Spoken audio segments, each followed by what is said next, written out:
A message from Muad'Dib about the 7th of July 2005. Dear viewer, I hope this finds you well, in good spirit and having a good day. Regarding the 7/7/2005 terrorist attacks in London, let us look at the facts and see what we were told and compare them. Then, using Occam's razor and common sense, let us see what conclusions are to be drawn, so we can all understand what most likely really did happen that day. First chapter, title, Mock Exercises and Bomb Hoaxes in the Run-Up to 7/7/2005. More than a year before the 7/7/2005 attacks, on the 16th of May 2004, an edition of the BBC One Panorama programme broadcasted a mock exercise imagining what would happen if a terrorist attack was executed in London in the near future, consisting of 3 explosions on tube trains in the London Underground and 1 explosion on a road vehicle. The following excerpt from the BBC programme gives us a good idea of why this programme was made. If there are now bombs going off above ground, in this case a lorry being attacked, it could happen anywhere. So the potential for mass panic across not just the capital but the whole country is very much with us. I think therefore we need to look at more serious measures. We do have reserve powers in effect to take over the BBC if we were to wish to, and to get them to broadcast whatever we wanted them to broadcast. Those powers are there in the Broadcasting Act. My advice to the Prime Minister would be not to use those, but I think we should be talking to the broadcasters about having the Prime Minister on the air very quickly. You want to disagree with that, Michael, at all? No, I entirely agree that the Prime Minister should be out there, and we shouldn't be using the powers to bring in the BBC, but we should certainly be talking to the broadcasters about the way in which the coverage is going to be organised. Please note well that he said the coverage is going to be organised. In other words, he was saying that they would write the script for and then edit and control the media coverage of an event in which there were 3 explosions on London tube trains and 1 on a road vehicle, if such an event were to take place in the near future. The question that begs to be asked is this: was that what they were actually in the process of planning, and precisely the reason for that programme?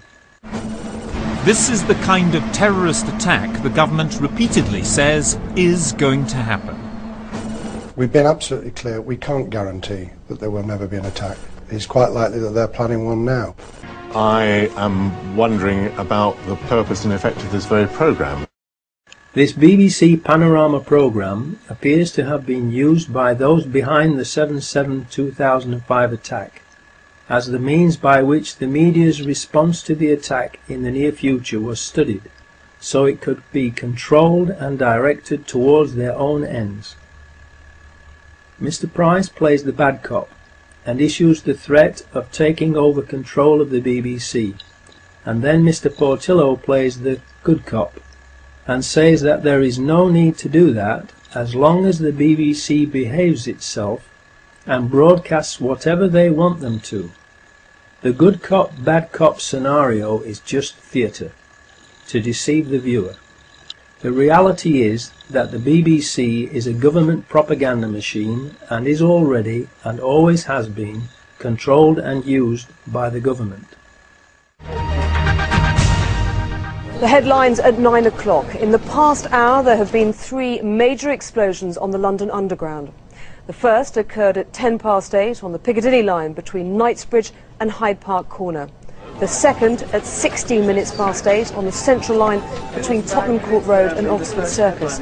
And the third at 8:27 as a train was arriving at Vauxhall Station from Stockwell on the Victoria line.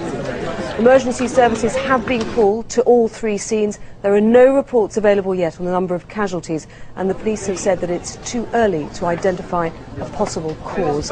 London Underground is now closed, and the police are asking people not to travel. 350,000 people alone are making their way towards the City of London at this point. And if the access overload system has been triggered and they can't get onto their mobile telephones, this will have profound indications for them, the next of kin. We can now confirm that a tanker carrying chlorine has exploded at the junction of Shoreditch High Street and Commercial Street. Chlorine is extremely toxic in this form, and the police are issuing express warnings to people to stay indoors, close windows and remain there until the all clear is given. In the days leading up to 7/7/2005, there were hoax bomb scares in Nottingham and Sheffield. Were these false alarm hoaxes meant not only to cause panic and confusion, but also to lull everyone into a false sense of security and into thinking that the initial reports in London on 7/7/2005 would also be false alarm hoaxes, so people would ignore them until it was too late? Second chapter title: Peter Power, Dupe or Accomplice?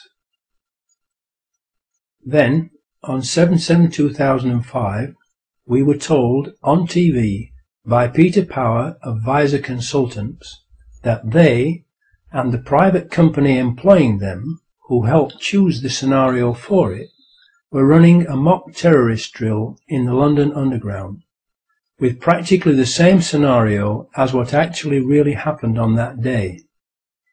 In other words, the actual mock anti-terror drill that the BBC Panorama programme of May 2004 had outlined had been chosen by Visor's client to be carried out on the very same day that 4 Muslim suicide bombers also chose the same scenarios that Visor's client had chosen for the mock drill, causing real and devastating explosions on 3 London tube trains and 1 road vehicle. Please think about that unbelievable set of coincidences for a few seconds, to let the implications of it sink in. Then, please ask yourself, what are the odds against all of that happening by chance? Just to get this right, you were actually working today on an exercise that envisioned virtually this scenario. Almost precisely. I was up until 2 o'clock this morning because it's our job, my own company, Visor Consultants. We specialise in helping people to get their crisis management response. How do you jump from slow time thinking to quick time doing? And we chose a scenario with their assistance which is based on a terrorist attack because they're very close to a property occupied by Jewish businessmen. They're in the city, and there are more American banks in the city than there are in the whole of New York. A logical thing to do. And I've still got the... I was going to say, how extraordinary today must feel for you as it unfolds. In his TV video clip, Peter Power states that their customer helped to choose the exact scenario. I repeat, Visor's customer helped to choose the exact scenario. To this day, Peter Power refuses to publicly identify the customer who chose the exact scenario. Why? Third chapter title: Foreign Security Firms. Can they be trusted? Verint Systems is the security firm that is responsible for the CCTV surveillance cameras in the London Underground rail network, and it is an Israeli company with approximately 1,000 employees. No CCTV footage of the 4 Muslims boarding the tube trains has been released by Verint, who claim that their cameras were not working. Why? Because the 4 Muslims were not on the tube trains that blew up. Fourth chapter title: The 4 Muslims, Actors or Patsies? We were also told that the training exercise involved 1,000 people and, of course, amongst those 1,000 people would have to be the 4 people who were recruited to play the parts of the mock terrorists. Therefore, as part of the exercise, they would have recruited 4 young Muslim men to carry 4 backpacks that were to contain mock explosive devices. Who were their Muslim recruits? These Muslim men would naturally buy return train tickets and not one-way tickets, because they would be going home after playing their parts in the training exercise.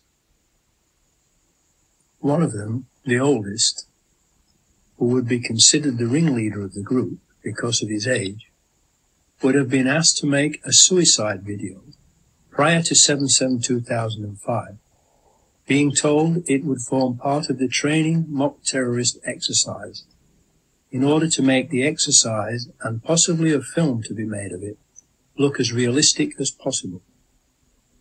He would obviously not have been told the details of the whole plan until later, probably when he and the others arrived at Luton on the 7th of July 2005, to make absolutely certain that the scenario of the drill which would take place that day could not be talked about by or to anyone. The second oldest would also be asked to make a similar video as a backup for just in case anything went wrong, and or the oldest pulled out of the drill before the 7th of July 2005. Mohammed Siddiqui Khan's wife Hasina, now his widow, was pregnant and had started bleeding on the 5th of July, 2 days before the bombings took place. There was obviously something wrong with her, so Mohammed Siddiqui Khan took her to hospital in Dewsbury. She was examined and booked in for a scan on the 7th because of a threatened miscarriage. So, in the circumstances, as a loving husband and dad, as he demonstrated in his second video that has been broadcast, he most probably did pull out of the training exercise. After he had taken his wife home, he said he was going to see his friends, and she never saw him again. She miscarried on the 7th of July, the day of the bombings, not knowing what had become of her husband. The petrol attendant at Woodall Services on the M1 motorway, where Shazad Tanweer stopped for fuel in the Nissan Micra, says he only saw 2 people in the car, Shazad Tanweer and Hasib Hussain, as can be seen in the CCTV footage. So, it is quite possible that Mohammed Siddiqui Khan never made the trip to London, but was grabbed in Leeds and disposed of. Since making 7/7 Ripple Effect, new things have come to light about Mohammed Siddiqui Khan and Shazad Tanweer and their involvement in Operation Crevice in 2004, during which they were photographed on numerous occasions with the suspects involved in Operation Crevice. However, they were not investigated, whilst the others were not only investigated. Omar Khayyam, Anthony Garcia, Wahid Mahmood, Jawad Akbar and Salahuddin Amin were arrested, charged and convicted of terrorist charges. Among the remaining 40 were 2 men, whose names were to become notorious: Mohammed Siddiqui Khan, the alleged ringleader of the July 7 bombers, and his alleged right-hand man, Shazad Tanweer. Operation Crevice was an investigation into a group of Muslims who are alleged to have been manufacturing ANFO bombs from ammonium nitrate fertilizer and fuel oil in the UK, similar to what Timothy McVeigh used in his Oklahoma City truck bomb in the USA. Mohammed Siddiqui Khan was recorded meeting Khayyam 4 times in the final stages of Operation Crevice. On one occasion, he even asked Khayyam, "Are you a terrorist?" How could they do that unless Khan was wired up with a microphone and told to ask that question? Who would ask that question if not told to do so? so that the answer could be recorded and used in evidence. Shehzad Tanweer also met Khayyam around this time. Operation Crevice wound up in the spring of 2004, just around the time that the BBC Panorama programme, London Under Attack, was being made and broadcast in May.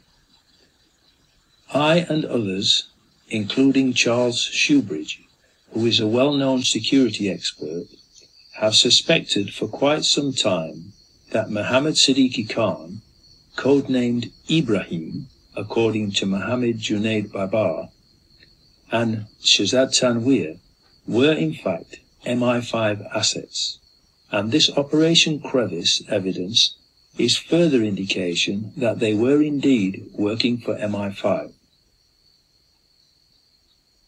Charles Shoebridge is a writer, broadcaster and independent authority on issues of security, intelligence, terrorism and crime.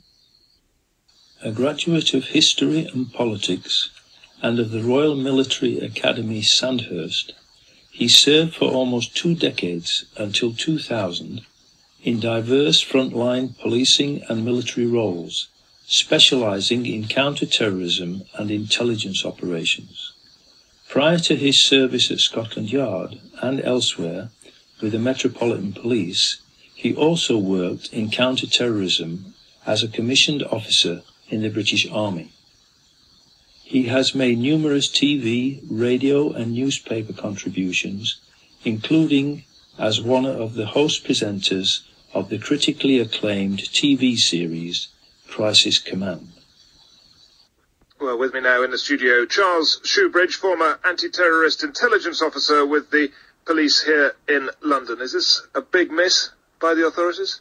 Well, I think we've already established, actually, in the panoply of information that's emerged since the 7th of July attacks that suggests that certainly Khan and certainly Tanweer were known to the security services to varying degrees. That has emerged already, but there's no question that this new information, which I think sounds credible, certainly it's the sort of information that is given to police quite regularly about the activities of Islamic extremists and others of terrorist interest, should have added to that picture. And so once again, we're talking about the intelligence game, if you like, of a jigsaw, in effect, putting together all these disparate elements of information to come up with a profile of a person and assess the risk from that person correctly. That isn't what happened in this case. Yeah, because we've got what this man says he did, and there's new information just this week from the United States saying that the US tipped off the British authorities about Mohammed Siddiqui Khan anyway, and then there was the original sort of admission, which came quite late, from the security services here that they were aware of him and that they'd been following him tangential to another investigation. I mean, it does all